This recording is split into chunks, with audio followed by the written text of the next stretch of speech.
For what's in store, I'm News 8's Natalie Kucko, and on this episode, we are here in Victor for the opening of DeWolf Brewing Company right here off Maple Avenue in the heart of the village. Full tap room, kitchen with homemade brews, food. Really excited for this one. Let's take a look inside.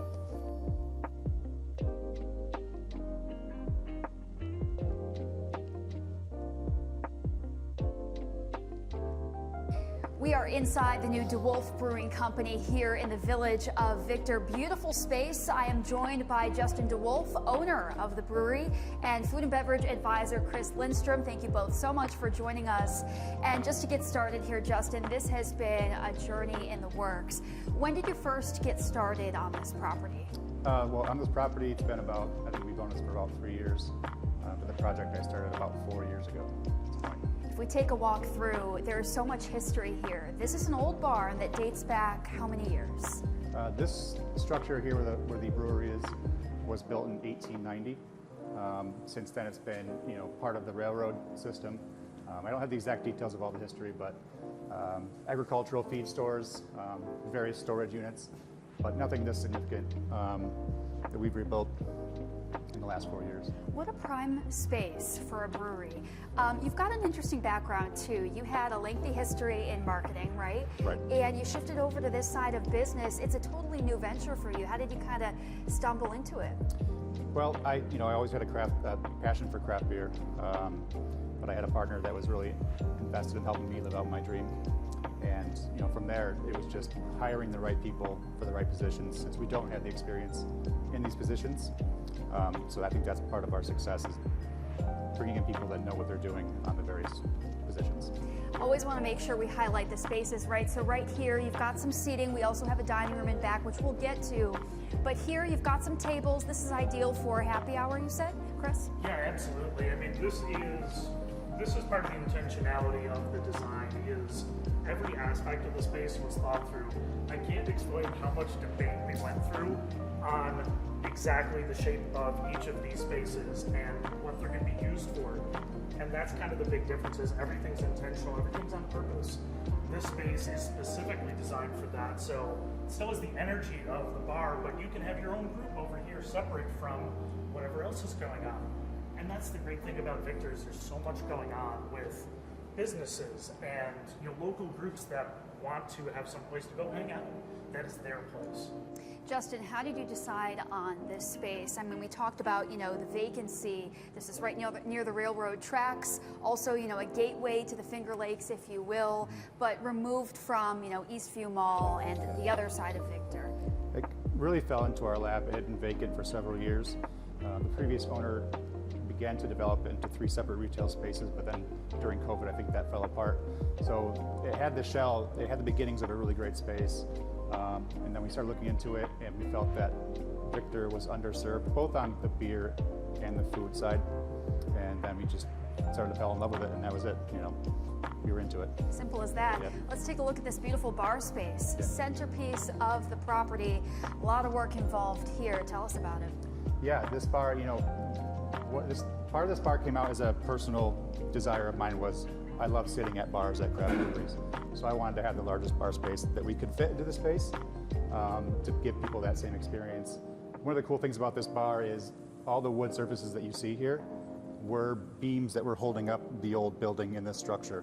So there was this old second floor in this building with large 8-inch, 10-inch beams made of oak, and we milled them down and made this bar.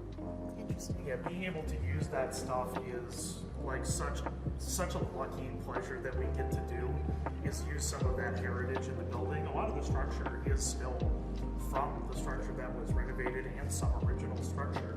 Being able to keep some of that heritage in the building is like exactly what we wanted to do. We don't want to forget about the palace. Yeah, I think adding on that, I think it is very important for the people of Victor.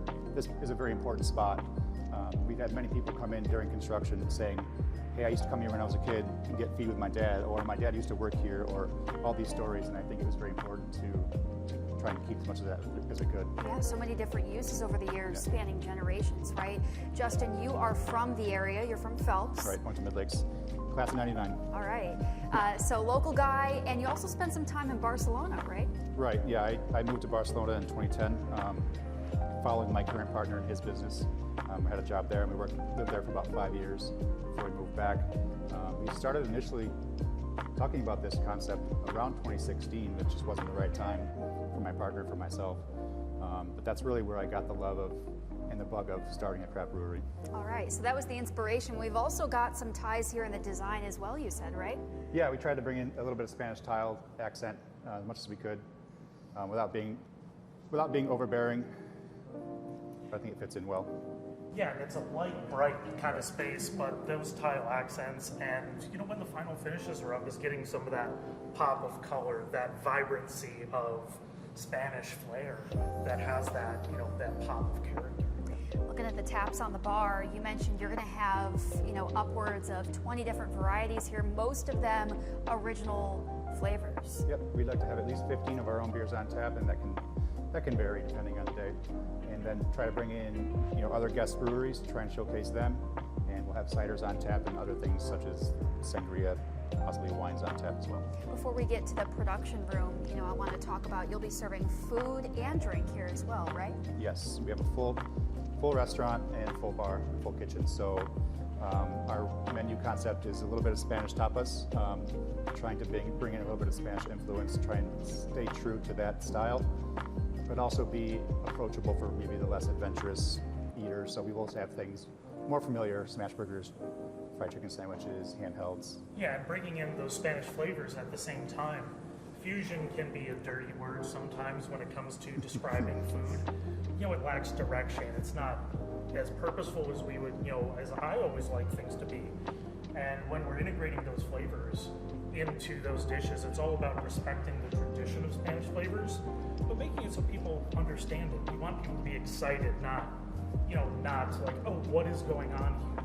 And I think that's the joy of making a new menu, is we get a chance to put our stamp on, hey, how do we want to portray these Spanish traditions and some of the Spanish diaspora through that at the same time. Sure. That's a really unique concept, too, for a brewery. And your time in Spain, I'm curious, are there any key menu items that, from your time over there, you just had to have included? Well, we live in Barcelona, so one of the big things is patatas bravas. Like, you have to have that in the menu. It has to be done right. Drawing a blank now. Croquettes. Croquetas, yeah, croquetas. The shrimp, gambas al ajillo, things like that are on every single menu you go to in Spain. So it's important to have those things.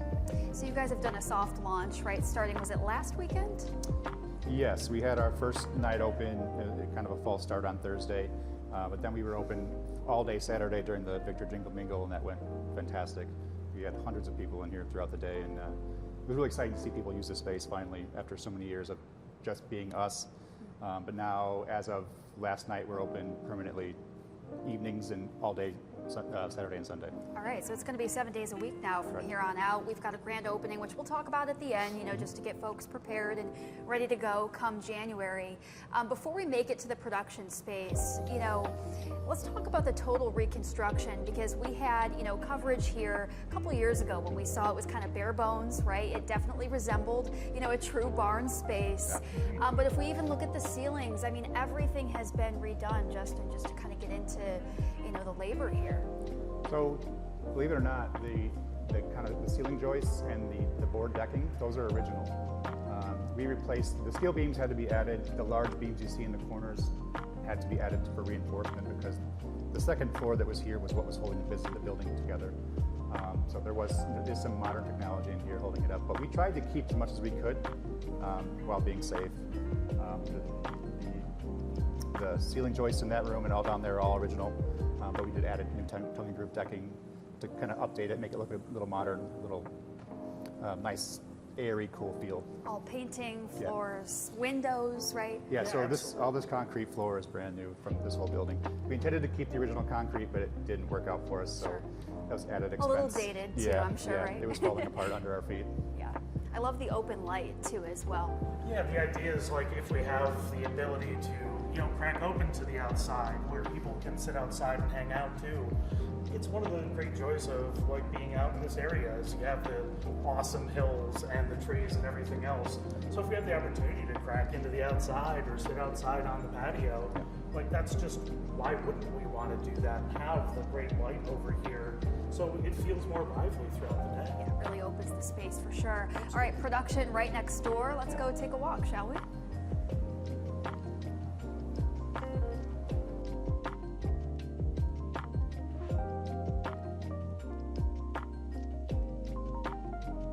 All right, so the laboratory, if we can call it that. A lot of stuff in the works here, and again, Justin, you said this is where all the magic happens. You're going to have over a dozen DeWolf branded beers. So let's talk about what kind of flavors people can expect, or what's getting off the ground. Yeah, well, the brewer and I both have very similar minds towards what kind of beer we like to drink. So it's going to start there, and that's why we have the 6 10-barrel lagering tanks. We're very into traditional, very clean, very light beers, very drinkable, and that's kind of our philosophy with the beer. So that's where we'll start, and then into West Coast. Like, I hate to call West Coast old school, but kind of older school IPA is where we like to drink our IPAs, and then really the popular thing right now are hazies, New England IPAs, and sours and so on. There's a balance between making what we like to drink and then making what people want to drink. And so, we will strike that balance, and it's necessary, I think, in a modern brewery. This is an endeavor, and I think for my own understanding, for viewers understanding at home, how challenging is it to embark on a brand new brewery in 2025, post-COVID? I think it's exceptionally challenging. You really don't know what you're getting into. You see every day or every month or so, it seems like a brewery is closing. But I think, we have a solid business plan. We did a lot of research. We brought on the right team. So I think we have to believe and trust in that, and then trust in our community. Yeah, and I think the big thing is the intentionality that I mentioned earlier about the space goes through the whole process.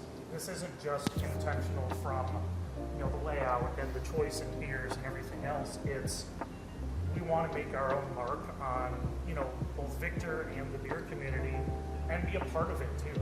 We're not endeavoring to be separate from the community. The collaboration opportunities are exciting. We want to be part of that, part of the conversation with all the amazing breweries from our area. But the space is big. We have 150 seats. We have a 10-barrel brew house. We already have a lot of capacity to grow and become the brewery we want to be over time.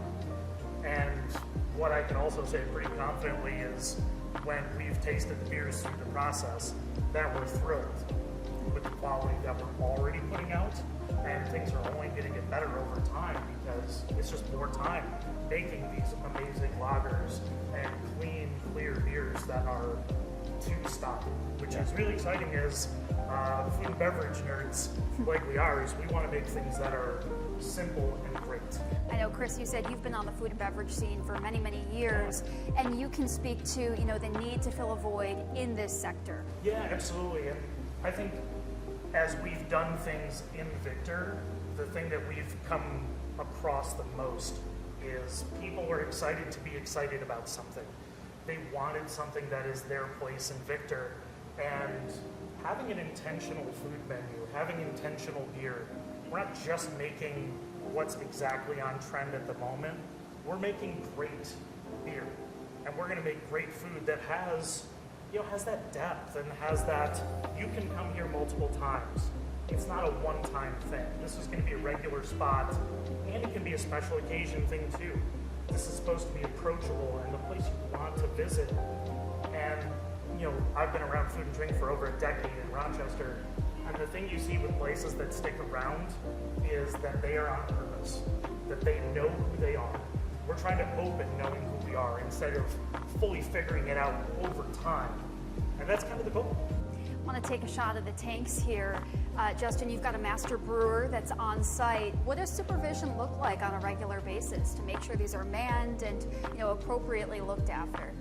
They'll come in every day take a look at what's in the fermenters, take a sample, make sure if it's fermenting actively, if it's on track where it should be, make sure the temps are right, make sure the beers are dropping clear as they should be. It's a full-time job for him, but we're really happy with how he's performed so far. It was our intention. We really wanted to get someone that was not from the area, that didn't have a reputation in the area, one way or the other. So he's originally from Albany, but he started brewing on the West Coast, which is a hotbed for craft beer. So that was really interesting for us. Interesting. So how did you kind of walk into that relationship? I saw him posting online looking for a job, Okay. as I was looking for someone to hire at the same time. Yeah. Well, and having somebody who is a real professional, right? This isn't his first time running a full brewery. We want somebody who had that background in professionalism and his own perspective. It's not just about Justin's or my perspective. It's, hey, he has his own perspective, and he's very clear what he loves and what he loves to do. And that's one of the great things about, we have all the ideas until you have the right people in place, and they're going to influence that too. And Zach Irony is such a talented brewer, and I think it's one of the great joys where you don't have to worry about it. Sure, yeah. Like Justin's an experienced home brewer, but him brewing is not what this is about. I'm not teaching him anything. It's about having somebody who's great at their job, where we don't have to worry about it every day because he's great. So I'm curious about that, and we'll make our way to the main dining room once again. But Justin, that didn't come up earlier in conversation that, you had your hand in some own homemaking, right? Yeah, I began homebrewing in around 2010 when I first moved to Barcelona, which, compared to homebrewing here in Rochester, a place where you have much bigger houses or apartments, it was a challenge trying to brew in a tiny kitchen in the city of Barcelona. But then I began kind of seeking out other homebrewers. The craft beer scene in Spain in that time was maybe 5 years or so behind where we are here. And then so I started seeking out other homebrewers. I started the first homebrewers club in Barcelona, started meeting up with like-minded people, and then I started meeting the owners and people that were building craft breweries at that time in Barcelona, many of them Americans at the time, which gave us the bug to kind of do the same thing. So that's really when your dream took off, and now here we are. Yep, here we are, 15 years later. Can you believe it? No, it still feels surreal, but it's part of, for me, the experience being a business owner, you worry about something, you solve it, you move on to the next thing, and getting open for me, now I'm looking forward, how can we fix the next thing, how can we improve, how can we continue on? So looking back at the taps, right, Yep. the key to focus on original, and I imagine that's, a major obstacle that you have to make sure you get right. How can you explain, just those efforts and making sure that, if this is going to be our own branded product, Sure. How do we make sure we run out of the gate doing this correctly? Yeah, I think, like we spoke before, what's important for us is there are things that we like to drink, and we want to make those things, we want to make them properly, and then making the things that people want to drink. That's what's more important for us. There's only so many beer styles that you can brew, so we'll pick our niche, and we'll just do it properly. And I think that combined with our space, having a great experience, having a great food program, that's what's important for us. That'll make us successful. And there's something about more isn't better, more is more. Maximalist isn't optimized. We're looking for a balanced approach where you're going to be able to get something that's not crazy ABV, that isn't, super, isn't the biggest beer you can possibly make. It's something where we want to respect tradition and, hey, let's be creative. Let's have some fun along the way. Doesn't mean we're not going to have some fruited sours, but they might be lighter and more balanced. We'll have some modern IPAs, but they're not going to be necessarily the biggest. It's all about balance and then figuring it out along the way. I'm sure, exactly. Over time, you're going to find what works, what's popular. Yep. Yeah. Any early assumptions, of what you have on tap that is just going to soar in popularity? Well, yeah, it's not a surprise. Every place, their number one beer is an IPA. Mm-hmm. And, I was super impressed that the IPA that we have on tap was Zach's first beer out of this system, so a brand new system that he's not really familiar with. And it's our number one seller, and people love it. And that just goes, it shows how good of a brewer he is. No matter what a new system, he can hop on it and make quality beer. Yeah, I want to hit the kitchen real quick before we wrap up. So as we walked in, you see you've got the host table here, some seating here, big dining room, which we'll get to at the very end. But this is where the kitchen is housed, and it's a very open floor concept. Yeah, and that's kind of the idea. Is there's no reason to hide anything because everything's on purpose, right? We don't have the biggest kitchen, which means we're going to be focused on what we're doing. You know, it's going to be a fairly small team, and this is a one-page menu. You know, when there's multiple things to have to focus on and not a clear direction, you have so many options. But how can you optimize any of those? How can you make them great? So we're going to have a very tight menu. We're going to start off small, and everything we're going to serve out of here to start is just going to be on point, ready to go. And hey, you can see back. We're not going to be a yelling kitchen. We're not going to be, this isn't the bear. This isn't one of those things where there's all the drama all the time. We're about professionalism and putting out things that we're proud of, you know, that Giustiano's proud of, our chef, you know, that, you know, everybody here is proud of. You know, bringing some of his background to it as well. We don't want to hide any of that. We want him to bring himself to that. Not just my concept or Justin's ideas, and not just that. We want to bring his, you know, his perspective too. Yeah, my intention with the service model was to meet the customer how they want to be met. So if they want to come in and not interact with somebody, sit in the back corner, work on their laptop, have a beer, and never interact, they can do that QR from their code. phones. Yeah. You can come here, order your food, have it brought to you directly, or order at the bar. You know, there's 3 or 4 different ways you can be served here, and you know, want to meet the customer where they want to be. Simplistic way of ordering. Guys, thank you so much. You know, as we can see, this is a gorgeous space. A lot of work went into these renovations. You are eyeing a grand opening next month in the new year? Yeah, we'll continue on a soft opening phase, probably through early January, and grand opening somewhere January, end of January. Okay, so some final touches still to be made, but for now, open 7 days a week. What are the hours of operation? Monday to Thursday, 5 to 9. Friday open a little earlier, 3 to 9, and then Saturday, 12 to 9. Sunday, 12 to 6. We'll see how it goes. All right.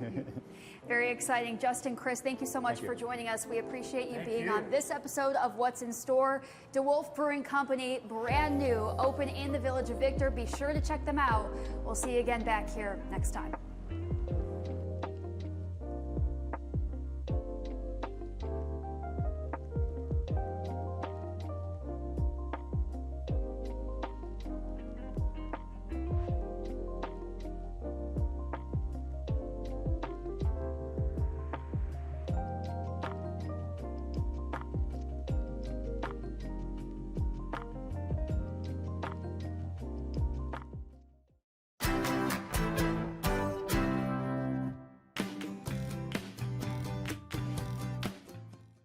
Get the Rochester First streaming app today for everything you love from News 8 On Demand, plus exclusive shows you won't see anywhere else. Search ROC and download for free on Roku, Amazon Fire, and Apple TV.